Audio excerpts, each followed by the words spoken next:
Sarah here from Recovering Book Hoarder, here to bring you an impromptu book haul.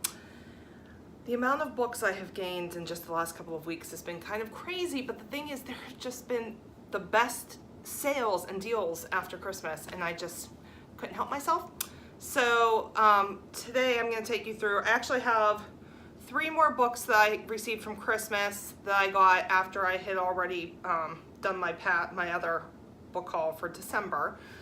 And then I have one from an Ollie's trip. I've got my book of the month. I have a big box from Barnes & Noble, and then I have another big box from Book Outlet. So I'm just gonna go ahead and get through them. So I'm gonna start with the last of my Christmas gifts, and I'm gonna start with my very favorite first. And that is a book that I wanted so very, very badly. And you know how like you get all your Christmas gifts and there might be that one thing that you were really, really hoping for and you didn't get it and you're kind of bummed. And so you figure, okay, I'm gonna have to go and buy that for myself. And so I had a Barnes & Noble gift card and went online to see if it was on sale. It was not, and it's a very expensive book. So I opted not to buy it for myself, and good thing I didn't, because my best friend got it for me. And that is this giant tome, Harry Potter from Page to Screen. And this is like the almighty guide to the making of the movies. I mean, look at this thing. It's gigantic. It weighs, gosh, I don't even know. It has to weigh like at least 5 pounds. It's huge. And this is like the one that they did after everything was completed. So it's the complete filmmaking journey, the updated edition. It has all 8 movies in here. The artwork is amazing. I love behind the scenes kind of things. I mean, it's just, it's gigantic. So I'm really excited to read this. I'm so thankful that I got this as a gift, and thank you, Christine. I love it. Okay, Christine also got me another book, and that was The House at Pooh Corner by A.A. Milne. I don't know if that's how you pronounce the last name or not, but in any case, I have been wanting to read this since I saw the movie Christopher Robin, so super psyched I have this now. Okay, and then the last Christmas gift that I got was from my sister-in-law, and that is the Unofficial Harry Potter Cookbook.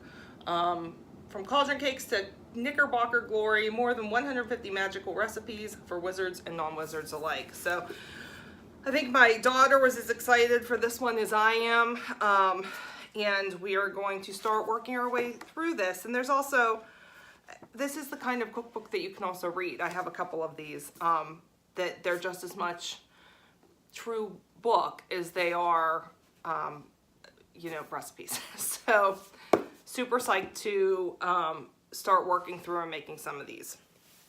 Okay, now I will move on to my Ollie's trip. I had gone to Ollie's just, you know, I go every couple of, every 2 or 3 months just to see if there's any new books or coloring books that they have, because they have great prices there. So it was not a very successful trip, I'll be honest, but I did find one book, and this is a total booktube purchase, and that is Beartown by Frederick Bachman. And from what I understand, this is about a hockey team, and something goes really wrong, and the town that they're in, what everybody's opinions and how they come together and things like that. So I'm not like a huge hockey fan or anything, but the reviews on this have just been fabulous. So I saw it and I got it. We shall see. I did try to read another book by Frederick Bachman, and I did not love it. And that was, my grandmother asked me to tell you she's sorry. Tried to read that one unsuccessfully. I'm not sure what it was, but I had a hard time with it. But watching reviews for other people that have read his other books, that book is told in a different way than his other books. So I'm not going to let that previous book spoil me from reading anything else from him. I'm going to give him another shot. All right, so moving on to book of the month for this month. So this month, for January 2019, I chose The Silent Patient by Alex Michaelides. I don't know how you pronounce this. But Alicia Bernson's life is seemingly perfect, a famous painter married to an in-demand fashion photographer. She lives in a grand house overlooking a park in one of London's most desirable areas. One evening, her husband Gabriel returns home late from work, and Alicia shoots him 5 times in the face and then never speaks another word. Alicia's refusal to talk or give any kind of explanation turns a domestic tragedy into something far grander, a mystery that captures the public imagination and casts Alicia into notoriety. The price of her art skyrockets, and she, the silent patient, is hidden away from the tabloids and spotlights at the Grove, a secure psychiatric unit in North London. So, as somebody that works with mental illness, this is just sounded excellent. All right, now moving on to my Barnes & Noble haul. So there was just huge sales after Christmas. These were just really great deals, and I couldn't pass them up. So all of the books I'm about to show you right now, I got for like $50. So, okay. The first one is by Leslie Perry, and it's The Church of Marvels. And this is actually like a Coney Island type of story, which of like historical time periods, the Coney Island heyday was like my favorite, one of my favorite in the history of the United States. So I'm always really quick to pick up books that have anything to do with Coney Island and the history.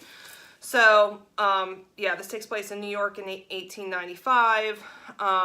It is a literary fiction. So, that is the first one.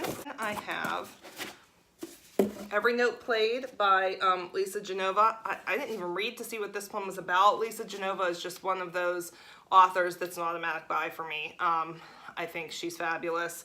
I haven't read anything I didn't like by her. So... It says, from a neuroscientist and the New York Times bestselling author of Still Alice, Lisa Genova comes a powerful exploration of regret, forgiveness, freedom, and what it means to be alive.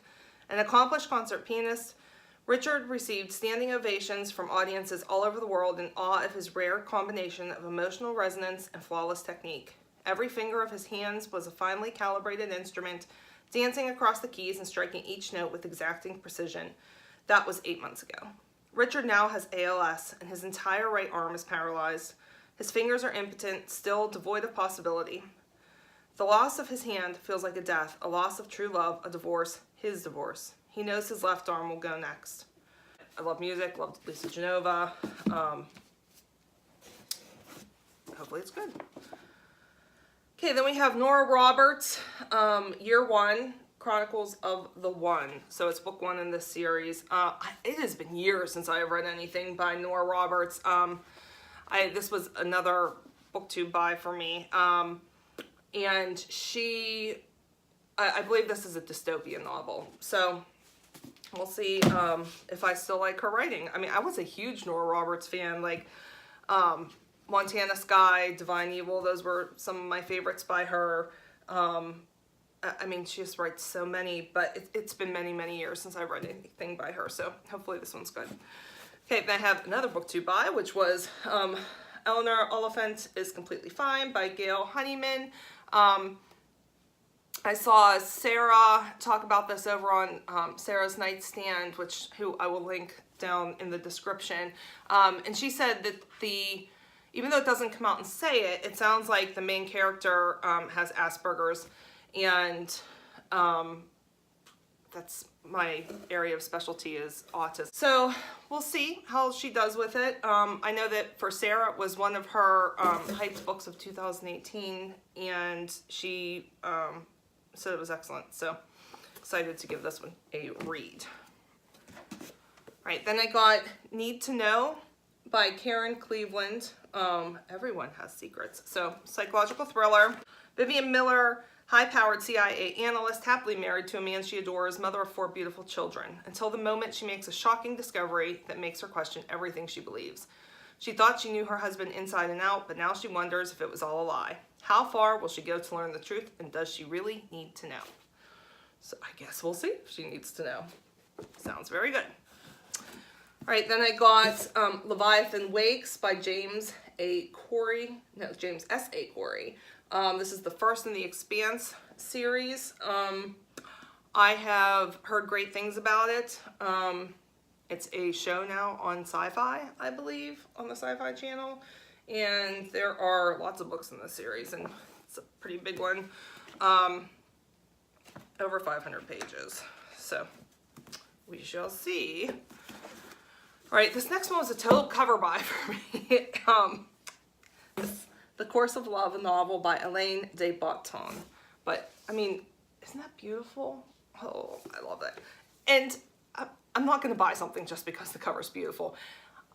The cover leads me to reading the description, even though I've never heard of the book or the author. And I think it sounds really interesting. So, it says, what does it mean to live happily ever after?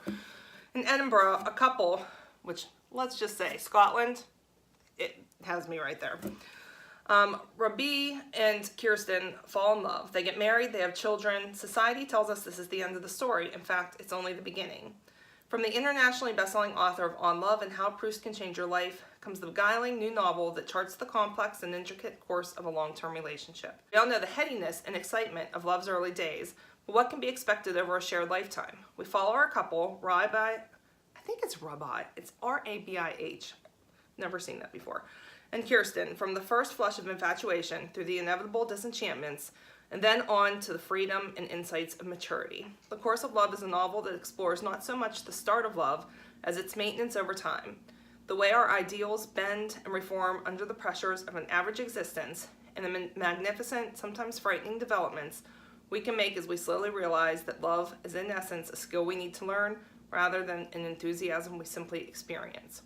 Playful, wise, and profoundly moving, The Course of Love is an unparalleled meditation on modern relationships and a delightful return to the novel for Elaine de Botton 20 years after his debut on Love. So, it sounds excellent.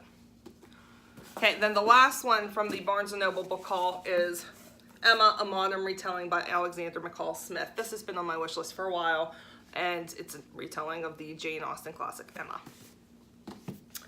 Okay, so that's that one. Now, moving on to Book Outlet. So it was Boxing Day, and they had just an amazing Boxing Day sale. So I got all of these for really cheap. And this is actually, I went on and just decided to go through my book wish list and see if they had any of them on Book Outlet. And it was just the most successful purchase I think that I've ever had on Book Outlet.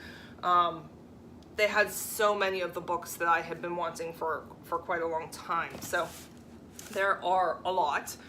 So let's get started. Okay. So I got 13 Little Blue Envelopes by Maureen Johnson, and then I saw that they also had the second one, so I went ahead and got The Last Little Blue Envelope, which is the follow-up to the first. So this is about a girl whose aunt passes away, and she leaves her these 13 blue envelopes that she has to go and find, and like leads her on an adventure, like a trip of a lifetime adventure. So just sounds really good. Okay, then I got Universal Harvester, a novel by John Darnielle. So this did not get the best reviews on Goodreads. However, I saw it reviewed on somebody's BookTube channel, and I just can't remember who it was at the time, but they really liked it. They said, though, that this is one of those books that if you read the description does not actually match what the book is about, which is like one of my absolute pet peeves. But she said if you read it apart from the description, not expecting what it says it's about, it's a very good book. So I'm just going to skip the description altogether and go into this totally blind with no expectations. Okay, then I got The Hiding Place by Corey ten Boom. I have read this already. I listened to it on audio, but I really wanted a a physical copy of this. Corrie ten Boom is just one of the most amazing Christian missionaries ever. I cannot recommend her books highly enough. This is the story of her family. They lived in Switzerland, and it was during the World War II, and they hid Jews from the Nazis. They had a hiding place in their home, and it's her story about that time. They did get caught, and they were put into concentration camp, one of the worst concentration camps. Her entire family had to go. And it's her story and how she didn't just keep her faith, but how she brought so many people in the concentration camps to faith. Her story afterwards, the miracles that God did while they were in the concentration camp. There's so many amazing quotes in this book, and it's just one of my absolute favorites. So when I saw that they had a copy, I absolutely had to pick it up. Okay, then I got Finding Jake, a novel by Brian Reardon. Says Simon Connolly's successful wife has gone to her law office each day while he has stayed home to raise their children, Jake and Lainey.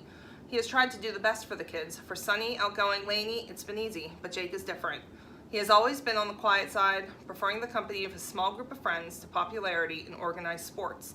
Now that his children are in high school, Simon should be able to relax, to worry less. He's never given that chance. On a warm November day, he receives a text. There has been a shooting at the high school. Racing to the rendezvous point, Simon is forced to wait with scores of other anxious parents as one by one they are reunited with their children. Their numbers dwindle, eventually leaving Simon alone. That is when he learns that Jake is the only child missing. As his worst nightmare unfolds, Simon's thoughts race. Where's Jake? What happened in those final moments? Could Jake not have done this?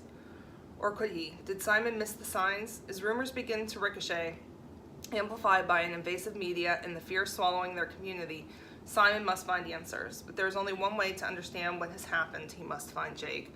I mean, this sounds absolutely amazing, and just very timely in today's society.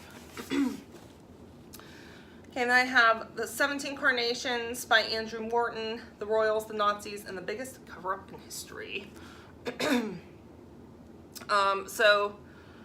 Says a meticulously researched historical tour de force and dazzling drama about the secret ties among Franklin D. Roosevelt, Winston Churchill, the Duke of Windsor, and Adolf Hitler before, during, and after World War II. So, sounds fabulous. And in case you guys haven't picked up on it, I'm really into books about World War II. I am Jewish I'm ethnically Jewish.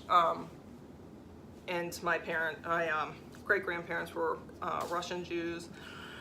And, World War II and the genocide, it hits close to home. So I'm kind of obsessed with books about that time period also. So, okay, then we have A Paris Apartment by Michelle Gable. This is based on the fascinating true story of a treasure-stalked Parisian apartment opened for the first time in 70 years. So, sounds fun. Okay, then I have The Young Widower's Handbook by Tom McAllister. For Hunter Cady, meeting Caitlin is the greatest thing that has ever happened to him. Before he spent his days accomplishing very little, but now his life has a purpose. Kate's love, he says, makes him want to be a better man. And then suddenly Kate is gone. Numb with grief, Hunter stumbles forward in the only way he knows, by running away. He hits the road, bringing Kate's ashes along for the ride. So, sounds interesting. Okay, then I got Tell Me You Love Me. A novel. Tell me, says, let's see. Tell me you love me.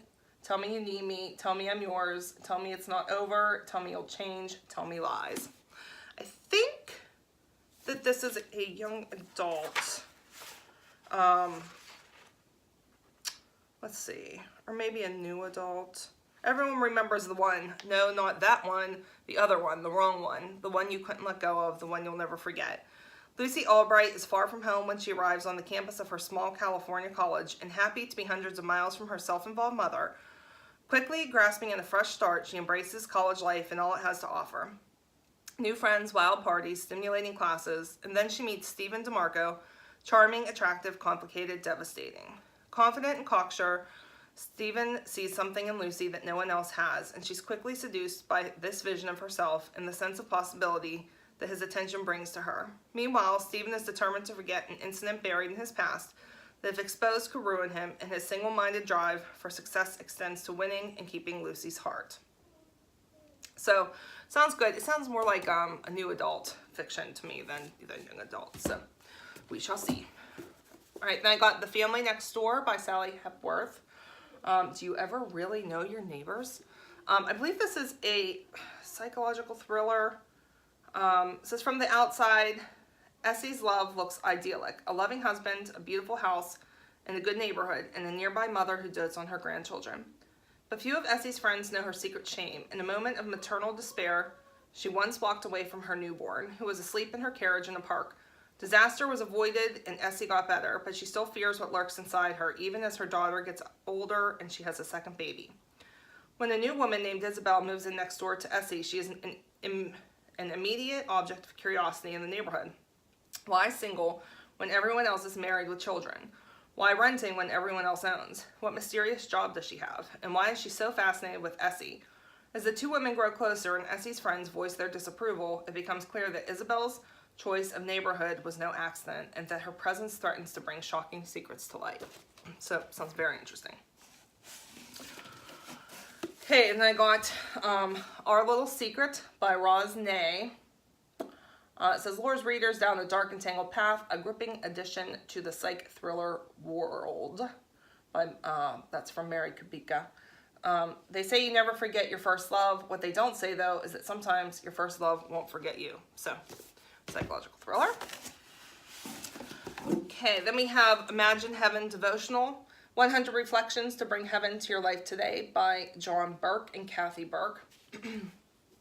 So, I believe this is actually a companion to the book Imagine Heaven, which I do not have and have not read, but so daily devotionals in here, and just sounded really good.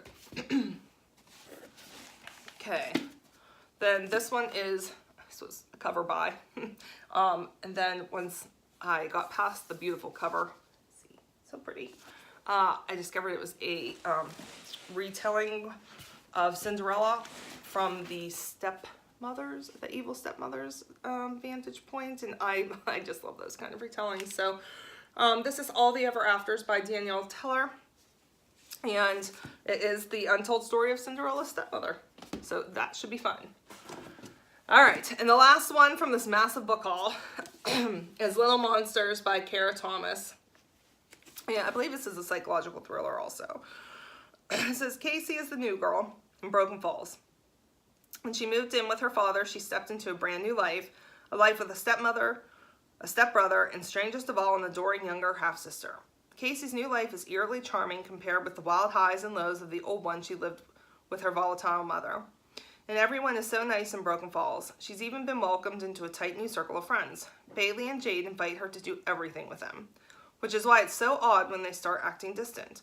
And when they don't invite her to the biggest party of the year, it doesn't exactly feel like an accident. But Casey will never be able to ask because Bailey never made it home from that party.